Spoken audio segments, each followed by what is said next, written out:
Visit www.flaskup.com for all your Mr. Pandaria raiding guide needs.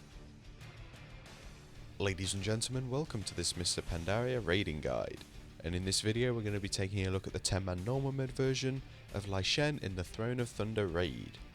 Now, in order to complete this fight, we use 2 tanks, 3 healers and the rest DPS. Now, you could opt to use 2 healers, but it's probably preferable that you do actually take 3. Now, this boss it's pretty awesome. I mean, it's probably one of the best normal mode bosses that we've seen in a long time. And it does require a little bit of coordination, but who cares? It's a fun fight, and just ignore the fact that we all pretty much die at the end of the video. Thanks. Now, for this fight, the first thing you should take a note of is the fact that there are 4 different quadrants to the room, and in each quadrant is kind of like a tower pole sort of thing, and that's at the very far corner. Now, these different corners are activated whenever Lei Shen is near them, and that's key to this fight. Each corner can also level up with a maximum level of 3, and it starts off at a base level of 0. Now, we'll talk a bit more about the leveling later on and how it actually impacts, but all you need to know for the time being is that for each time a quadrant is leveled up, the abilities that conduit or pole deals will either increase in damage or more of it will be dealt. And again, we'll talk about that later on. So we'll go over each of the 4 conduits first and talk about what each one of them does and how to get around these abilities. So the first one that we started at was the North Conduit, and this deals the ability Static Shock. And after 8 seconds, Static Shock will inflict 400,000 nature damage, which will be divided among all players within 8 yards. Now, Static Shock is a debuff that is placed on one player, so you have to stack up for the damage to be spread. Now, each time the Static Shock conduit levels up, it will deal more damage, and there will also be more of them. So you've got more of them to actually deal with and stack up on. The second conduit is the Eastern Conduit, and this deals the ability Diffusion Chain. And this will randomly zap a player, inflicting 75,000 nature damage. Now, for this conduit corner quadrant of the room, you do need to spread out, because if the Diffusion Chain hits one person, it also has a chance to jump to each other person that's near them. So you do need to make sure you spread out. Once the Diffusion Chain has hit a player, it will spawn a little ad called Diffuse Lightning that one of your tanks just needs to pick up and you need to kill off. It's nothing too major to worry about. Now, each time the Diffusion Chain conduit levels up, the lightning elementals that spawn will grow more powerful. So that's something to bear in mind. The Southern Conduit deals the ability Overcharge, and this will be placed on one random player, and this player will become rooted in place, and after 6 seconds it will cause the Overcharge ability to burst. Now, this will create a ring that will expand from that player's position, and anyone that gets hit by this ring will take 100,000 nature damage and be stunned for 3 seconds. Now, you do actually need to stack up on the player that gets the Overcharge debuff on them, because that's the safe zone around that player. There's like a small 4-yard or 5-yard radius around that player where you won't get hit by it, or if you move far enough away from it. And every time the Overcharge conduit levels up, there's going to be more of them placed on more players, so you could get 2 people with the Overcharge debuff on them, and it becomes a lot harder to manage. And the final conduit, which is the Western one, deals the ability Bouncing Bolt, and this is 3 random bolts to start off with, which will target random locations on the ground. Now, each bolt will inflict 75,000 nature damage, which will be split among players that are standing within 6 yards of each other. Now, if the bouncing bolt is not soaked by a player, so if someone's not standing at its impact location, then it will bounce again and it will split. It will also create little ads as well that deal quite a little bit of damage. They're a pain in the arse, really. And the bouncing bolt will continue to bounce and split for every time it is not soaked by a player. Now, the damage of the bouncing bolt will increase as the power and level of the conduit increases, so you also need to bear that in mind. Now, during phase 1, as well as the conduits that you need to worry about, Lei Shen also has some abilities of his own. And his first ability is called Discharged Energy, and he will begin casting discharged electricity energy kind of bolts from him which will deal damage to every player every half a second if he is not currently charging a conduit. So if he's not standing next to one of the conduits, everyone's going to take raid damage. That's just a matter of being able to either heal through it or keeping him near a conduit. His next ability is called Decapitate, and this is where he will throw his axe, which will inflict 3 million physical damage to the tank that he is currently targeting. Now, if this does hit the tank, which it will do, then it will increase their physical damage taken by 100% for 30 seconds. Now, this damage can also be reduced the further the tank is away from Lei Shen.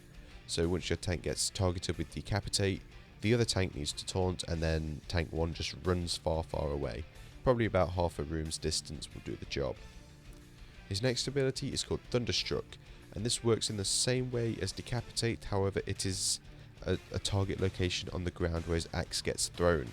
And it's kind of a white patch on the ground, and Thunderstruck will inflict 1 million nature damage to nearby enemies. And again, the damage is decreased the farther away players are from the point of impact of Thunderstruck.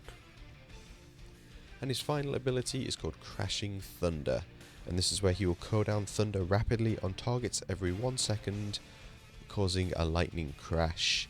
Now the Crashing Thunder will inflict 75,000 nature damage every 1 second for 45 seconds. Now this only seemed to be spawning at the melee, so your melee do need to watch out, because this Crashing Thunder does also leave kind of a purpley debuff on the ground that you just don't want to stand in.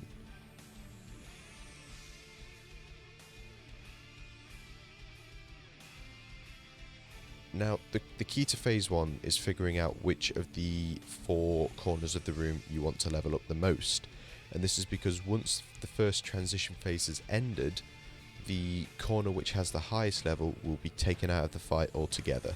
It just becomes completely obsolete. You won't need to worry about it at all anymore. And we found that taking out the static shock and the diffusion chain was the easiest and what would help out the raid the most. Now, unfortunately, when we actually killed this boss, we thought it was bugged. Well, we knew it was bugged because Static Shock was dealing 25-man damage. So we had to take out Static Shock first and then take out Diffusion Chain, whereas we were originally doing it the first way round, Diffusion Chain first and then Static Shock. So, going into the first transition phase, this is where it becomes really fun. What we had to do was we split up the raid into the 4 different quadrants of the room. And this is once we'd leveled up the Static Shock Conduit to its first level and then about 3/4 of the way into the second level. This way we knew it was going to be the one that would get overcharged in the next phase. So going into the first transition, when he's hit 65% health, Lei Shen will activate all 4 of his conduits at the same time. Now that sounds pretty scary, but it is very manageable. And what we did is we split up the raid into 4 different groups, the 4 different sections of the room. We had 2 tanks in one group and then 1 healer in the remaining 3 groups and then DPS. And these people in these quadrants would be assigned to take care of whatever happened in that quadrant. So if there was bouncing bolts in there, they'd be responsible for soaking the bolts. If there was static shock, they'd be responsible for stacking up and splitting the damage. If there was a diffusion chain, then they would be responsible for killing off the small ad that spawns and making sure they're not stacked to each other so that another one doesn't get spawned due to the diffusion chain jumping, and so on and so forth, and also stacking up for overload. So it's just a matter of making sure you can get those 4 groups to execute the phase transition correctly, and then as far as I'm concerned, the fight does get a lot easier from there on, as you have 1 less ability to worry about in phase 2. Something you should also make a note of is that the quadrant of the room that you do choose to level up the most, after the transition will become completely useless. You won't be able to stand in it or anything. It gets filled with lightning and it will deal small amounts of damage to you if you do happen to stand in it. So don't. So as I've said, once you've gotten over the first phase and the first transition phase, I believe the fight does get a little bit easier. Especially in phase 2, because you have 1 less thing to worry about, whether it be the diffusion chain or the static shock, or whatever else you decide to take care of. Now in phase 2, Lei Shen will lose his Thunderstruck ability and his Decapitate ability. However, he will keep the discharged energy ability. He will also gain 3 new abilities, which again are pretty easy to manage.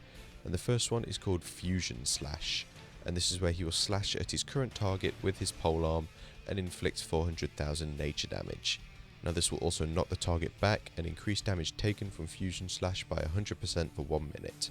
So this is your phase 2 tank swap pretty much, and you also need to make sure that your tank is facing the boss, and get this, towards the raid at all times so that they don't get knocked off the platform by accident in quote marks. Pretty easy to take care of really. His next ability is a bit more difficult. It's called Summon Ball Lightning, and this is where he will summon several ball lightning elementals at the feet of random targets, and these will inflict 50,000 nature damage to all players within 6 yards of each elemental's creation. So you just need to make sure you spread out when they're spawned, otherwise people are going to be taking more damage than they should. Now, the ball lightnings will periodically rush, so charge themselves, towards a random target, and this will inflict 150,000 nature damage to that target. Sounds bad, but in reality what you can do, and what we did do, is we just got everybody to stack up on top of the boss as soon as the ball lightnings had spawned, and then just AoE'd them down. You kill them off really fast and your raid takes less damage. It's very, very simple. And his final ability in phase 2 is what's going to be his replacement for Thunderstruck, and it is Lightning Whip. And this is where Lei Shen will crack his Lightning Whip across the floor, and it will inflict 600,000 nature damage to anyone that's in front of him. Now, this ability is marked very, very, very clearly, so there's no way anybody should get hit by it at all. Now, the Lightning Whip will also leave a debuff on the ground, which is Lightning Bolt, and if anyone stands in the Lightning Bolt, it will inflict 25,000 nature damage every quarter of a second to them. However, if you are really skilled and uber awesome, you can actually jump over the Lightning Bolts to not take any damage.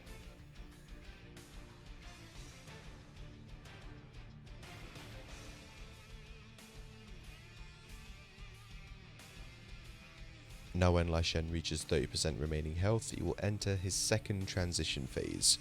Now again, this transition phase is relatively easier, even though he does overload all the circuits and conduits that are currently alive, but you still won't have to deal with the one that you chose to overload first. And again, after this transition phase, the conduit that's the highest level will become overloaded and absolutely useless in phase 3. What you want to do is try and make sure that you overload conduits that are next to each other as well, and not diagonally opposite each other, as it just helps with managing where your positioning is in phase 3, because there are a few abilities that are a bit of a pain in the arse.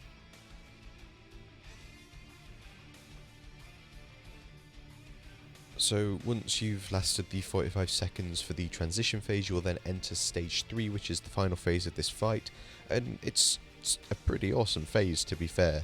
There's quite a bit going on, but once you've managed what's going on, it's very, very easy at its core. So in this phase, Lei Shen just completely kills off all 4 conduits for the room.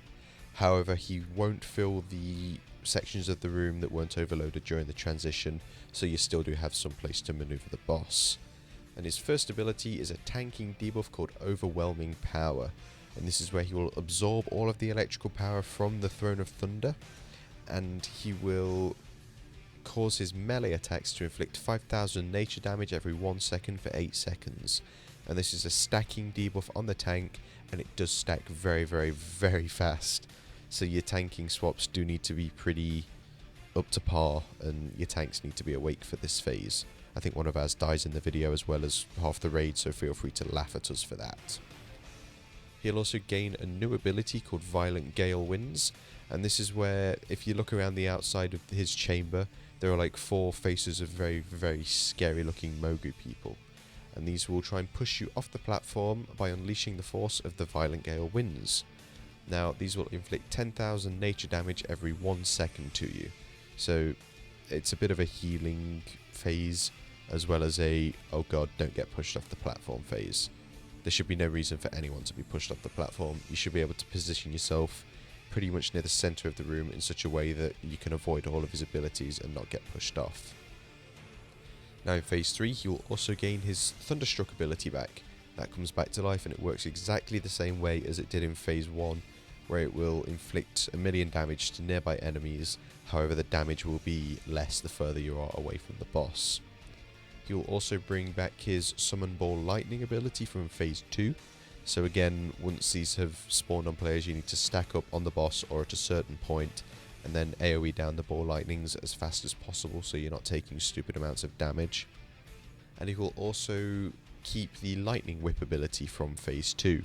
And again, that works exactly the same way, a frontal cone ability that you need to avoid, otherwise you'll take 600,000 nature damage, and if you stand on the bolts you take 25,000 nature damage.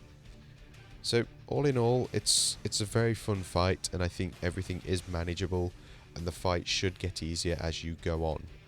You should also remember that this guide is just kind of a base template of the fight. If you find that taking out 2 different conduits from the phase transitions is easier for your raid setup, then feel free to do that. The fight just works in exactly the same way, you're just making it more manageable for your raid. That's all there is to it. So as always, thank you for watching, and if you are interested in future Mr. Pandaria raiding guides, hopefully moving on to heroics soon guys, then please do feel free to subscribe to the channel.